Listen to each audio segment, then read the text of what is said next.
Hey there, Sam here, and I wanted to read some of my book. So I'm going to try to talk a little louder because I don't know how quiet this mic is, and I'm going to try to move it closer.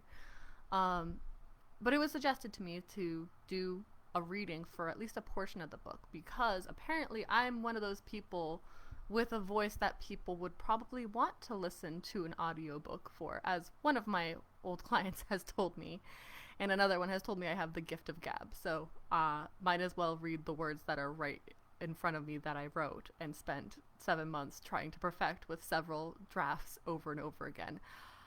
Special thank you to Mariah. I don't know your new name. You just got married, but Mariah has been my editor for the past 7 months. She's dealt with all of my shit, including me continually pushing back our deadline. So I really appreciate that. I don't ever want to have to do that to anybody again. But wow, I didn't realize what went into writing a book, and I really wanted this to be high quality. This is a self-published book, but we didn't just want to throw up the first draft and be done with it. This is not like my blog posts. I mean, it is. It's a similar voice, but I'm just moving around. Sorry. So I wanted to read the first introduction, and I'd love to know, like, anybody that's watching, if they want to, if they would totally like want to listen to me doing an audiobook for it, because I am considering like doing that, but I also know the amount of work that goes into it because I've heard of friends that had stumbled over their words, had to re-edit, had to reread entire things, got sore throats at the end of it, and we'll see how I am at the end of this one. So with that all said, we're going to read the introduction I'm going to read the introduction for you in the voice that I would want to read this. So if you get the book, which I've dropped the link in the description, and if you do know, it's Tuesday today. Wednesday, we are doing our 99-cent ebook sale. The paperback should be available starting tomorrow, but right now the ebook's available. It's at $4.99. Why is it at $4.99? Because I am terrible at technology. That's probably why. But we can't change the price, unfortunately, until tomorrow for some reason or another. The Amazon gods did not smile upon me, unfortunately. So we're going to, we delayed it a little bit, and we're going to do a full sale tomorrow. But we've launched the book. It's out there. And without further ado, let's read the intro. And the intro I have a special title for, and I am not on the intro. Here we go. I titled it, "Let's Accept That This Sucks, But We're Going to Be Okay Too." I thought my life was pretty good in January 2019. I was gaining a strong and reputable following in my industry. I was working a lot, but I was getting by financially just fine. My inner critic was vocal with me, but I wasn't letting her stop me too much. My friends were organizing chill house events to hang out all the time, and my boyfriend and I were open with our feelings. Everyone seemed accepting of me expressing myself. I was confident in my moral compass and what I believed in. At 28 years old, I felt like my life was beginning to pull away from the typical chaos my friends and I had experienced constantly in our early 20s. I felt like this was the epitome of my life, and my connection with myself and others was as strong as it would ever be. However, going into a trampoline park with my boyfriend on a frigid early afternoon in January quickly proved to me that I couldn't have been more wrong. We removed our sneakers in the open lobby and put them in a blue locker on the entrance wall. Everyone had to take their shoes off before entering the trampoline area. I remember suggesting to my boyfriend, Noah, that we should stretch so we wouldn't pull anything while jumping around. "Good idea," Noah said. He leaned over to his straightened leg to reach for his ankle. I did the same, mirroring his stretching routine. I stood up to hold my bent leg by the ankle behind my back, and something caught my eye. I didn't notice the sign for long-term passes near the park entrance. The sign said that you could get a monthly pass to the park for a decent price. Maybe if today goes well, I'll get a monthly pass and come here more often to work out, I thought to myself. It seemed like a fun way to get some exercise. The last time I had come here was fun, but I remember getting out of breath within a couple minutes. As I leaned forward and felt my stomach tighten around the waistband of my yoga pants a little more, I thought to myself that the monthly pass might not be a bad idea, just to get now and use it later. I shook my head, thinking I would wait and see how today goes. We walked over to the foam mats leading to the trampolines. A young teenage girl around 15 years old who looked like she would rather be anywhere else but there, very quickly and very monotonously rattled off 3 main safety rules to remember. We nodded and said okay to her safety rules. She then waved us towards the trampolines behind her, many of which already had children and young teenagers bouncing on them. Noah and I wandered to the back of the trampoline park to find some long rows of trampolines, all connected by foam pads between them, essentially making one giant trampoline. On the back row were more trampolines angled upwards against the walls.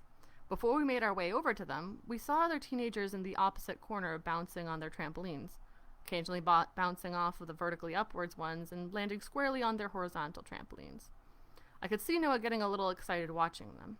He had always loved doing intricate physical activities like blues dancing and capoeira, which was exactly why I brought him there for our date. Noah took the lead getting into the square setup of trampolines by bouncing on the first trampoline once and making his landing onto the trampoline next to it, slowly bouncing over to the trampolines by the back wall. I followed, feeling myself sink into the first trampoline center and kicking straight up. I realized I would need to bounce with my body slightly forward in order to bounce to the back corner with Noah. As I started falling back down, I bent my legs for another kick and leaned slightly forward. This time, the arc for my bounce would move towards the next trampoline. As I started falling, I noticed I wouldn't make the next trampoline. Instead, I landed on the foam frame connecting the two. As I landed, I felt my heels dig into the foam frame and felt a hard metal underneath it. Rather than have a soft landing like I expected, I felt the momentum come up and to a sudden stop at my feet. The impact felt like it vibrated up my entire body to completely freeze me. It felt disorienting for a few seconds, but I quickly regained my composure. I didn't want to feel like that again, that's for sure. Maybe I'll just walk over to the back trampolines for now, I thought. When I finally reached the corner where Noah was, I started bouncing as high as I could from the trampoline next to him. Once I got a good feel for when the top of my bounce would be, I projected myself about 9 feet above the trampoline and kicked my legs in the air softly, trying to mimic a pose I saw in Mulan at some point. I grinned at Noah and he gave me a toothless smile back. His bounces on his trampoline were soft and only projected him about 3 or 4 feet above the trampoline. I was wondering if he was actually enjoying himself. Coming here was my idea, but he had said days before that he wanted to do something different than just sitting at home together. This was one of the first things I thought of, so I was hoping he would enjoy himself a little more. I was trying to think of different ways to make this more fun for us when I saw 2 teenagers bouncing off their butt and then back on their feet. That looks fun. Let's try that, I thought. After bouncing high, I curled up and assumed a cannonball position. I felt my butt and my back make contact with the trampoline and felt it catapult me back up. I opened up my cannonball and began falling, bouncing back onto my feet and laughing the whole way down. I turned to Noah to see how he was doing. He was bouncing about the same height as he was before, but this time he started bouncing off of the vertical trampolines. Every time he did it, he smiled a bit more for a moment. I looked around at kids on trampolines nearby, beginning to do similar tricks off the vertical trampolines. I was a little hesitant to try, since I've never done it before. Noah, however, was making it look pretty easy.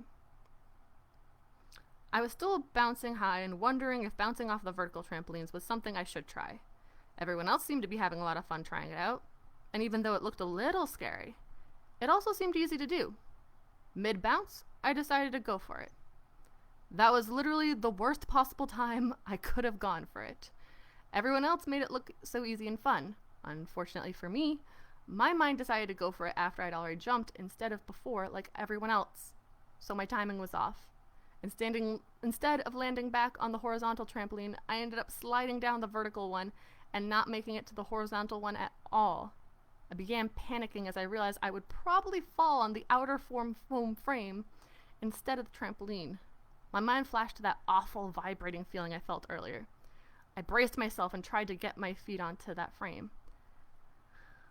As quickly as I slid down with my body against the vertical trampoline, I straightened my legs and bared my heels, bracing for the impact. I knew this was going to hurt no matter how I landed on this foam frame with hard metal underneath it. I felt my feet make contact with the frame, and I felt my upper body waver and struggle to find balance. With my legs still straight upon landing, I felt the vibration from earlier spread from my heels up to my hips, and as I felt disoriented and lost balance for a split second after making contact. It was then that I heard a deafening pop from my left knee. I shifted my weight onto my left leg and felt an excruciating pain. I felt concentrated in my knee, a place I never felt pain before. Normally when I got injured, I would feel it in my ankles or my hamstrings, but as I attempted to put weight on my left leg, the only place I felt the horrible pain was in my knee. My calf spasmed and cramped, too weak to bear the weight of my entire body without my knee helping. I tried to squat or bend the knee, but it refused to and was already beginning to swell.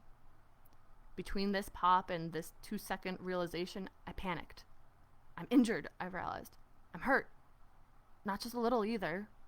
This feels really bad. I felt the sharp pains shoot through my knee again. Ow! I can't just walk this off. This is really serious. I can't even put weight on it without it hurting. I fell off the foam frame with my back landing on my trampoline, rolling to my side so I could clutch my throbbing and swelling knee. Despite what sounded to me like a loud pop and this 2-second internal dramatic dialogue on my pain, Noah's back was to me and still bouncing, completely oblivious to what just happened and how much pain I was in. I felt bad. We hadn't even been to on the trampolines for 10 minutes of our hour-long passes. I guess we're not getting that monthly membership now, I thought bitterly to myself. I began to sob and called out to him. Noah, Noah, I croaked out, pleading for his attention. Could he even hear me? He finally turned mid-bounce and saw me on the ground. His satisfied smile dropped quickly and turned into wide-eyed horror as he saw me laying flat on the trampoline next to him, tears spilling out of my eyes. Sam! He exclaimed. He slowed his bouncing and stepped gently onto the foam frame that destroyed my knee. What happened? Get the staff and help me. I can't stand up on my own. I never really had any serious injuries before that point. Sure, I'd pulled hamstrings or sprained ankles and even fractured my jaw at one point, but it was never anything really serious. I was convinced that this injury would take no more than a month or two before I was back to my regularly able-bodied self. However, it wasn't until 3 weeks into my injury that I found out I completely tore my ACL. I would need surgery to replace my ACL and a full year to do any activity beyond walking. In the meantime, I would need to focused support and recovery for a month before surgery and for 2 to 5 months after surgery. Focused support and effort weren't things I could easily do in my very inaccessible apartment in Boston. I could barely make it into the kitchen without falling, yet alone drive to the grocery store. While I resisted the idea of leaving my apartment in Boston and getting more help recovering from my injury, it was clear within the first week of not being able to walk that I was going to be recovering for at least a few weeks, if not months. I needed family support to get better, and I'm thankful to be privileged enough that my family could have their injured adult daughter stay in their home during this difficult time. However, my parents had moved out of our hometown the year before and now lived in Cape Cod, an area that's known for not being super busy or happening outside of the summer season. Staying with my parents in January didn't just mean I would isolate away from everything and everyone I was familiar with. It also meant I would focus on my physical recovery with family members I hadn't lived with for nearly 10 years in a town I was unfamiliar with. I thought this time away was going to ruin my life. To be gone and move my focus at such an essential time in my career, my relationship, and my social life felt like it would be detrimental.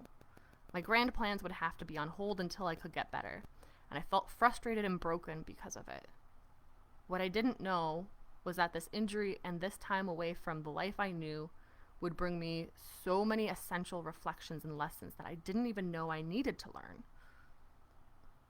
Those lessons actually ended up shaping my life to be in an even better spot professionally, personally, socially, romantically, and spiritually more than I could have ever guessed. Many of those lessons might not have been as easy for me to learn if I hadn't been in this situation. Don't get me wrong. Having to be away from the life I knew and loved and spending so much time in isolation sucked. And yet, there were pivotal lessons I learned and relearned that were only possible because I was isolating. This whole book is about making you think more about being happy while hermiting, but I'd have to be really ignorant to pretend that having to hermit when you don't want to doesn't suck on a very basic level. That I can't change, no matter how many great chapters I write for you. However, many of the lessons and journal prompts in this book will help you think about how you can make the best of your current situation. Even better, it will help you intentionally be better once you're out of this sucky situation. My experience with tearing my ACL in a split-second decision at a trampoline park, and in turn spending months in isolation, is the backdrop for all the lessons in this book. Every chapter will have something tied to the lessons I learned and the ways I grew through my recovery. However, I put these chapters in an order that would make sense to you, not necessarily in the order that happened in my life.